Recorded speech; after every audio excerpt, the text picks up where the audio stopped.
Padric's experience.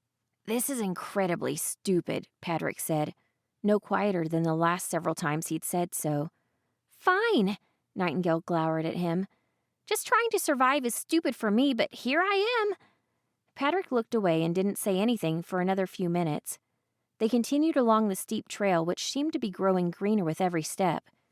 Unlike the sparse vegetation that seemed to cover most of these mountains, the trees here were strong and the grass was thick. Eventually, Padric spoke up again. "I didn't mean it like that, Knight. Corpse collectors get that name for a reason. You should have tried to get a different job." Zeke shrugged. "If it hadn't been a hard one, it wouldn't have been worth it. Besides, they can't be that scary. Aren't we just talking about a plant?" "Yes," Padric said. "A plant with tentacles strong enough to crush steel and a mouth that can tear your head off. And if that wasn't bad enough, these things shoot pheromones that influence all the animals around it. The instant you break the surface of that pond, we're going to be attacked from all directions."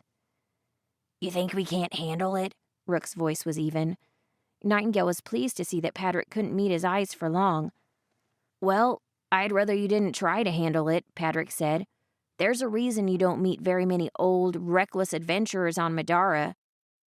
"Because nobody gets old here?" Remy offered, grinning. Padric glared. "Clever, but no. Mostly 'cause they're all dead. At least you won't be going in blind. Remember to watch out for the pollen of the lotus itself.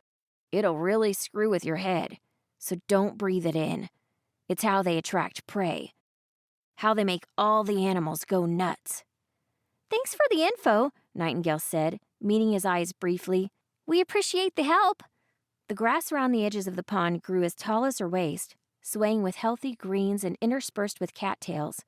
Crystal waterfalls of snowy runoff fed into the pond from higher up, filling the clearing with a sense of surreal calm. It might have been fit to put on postcards were it not for the dead bodies. There was a dozen or so old corpses scattered about the pond, some bloated and floating near the surface, others looking almost petrified and half buried in the mud. Many were animals, but there were the familiar remnants of something that could be human as well. "Right there," Padric lowered his voice to a whisper, pointing. Nightingale followed the gesture to a single golden flower near the center of the water, spreading a faint cloud of mist around it.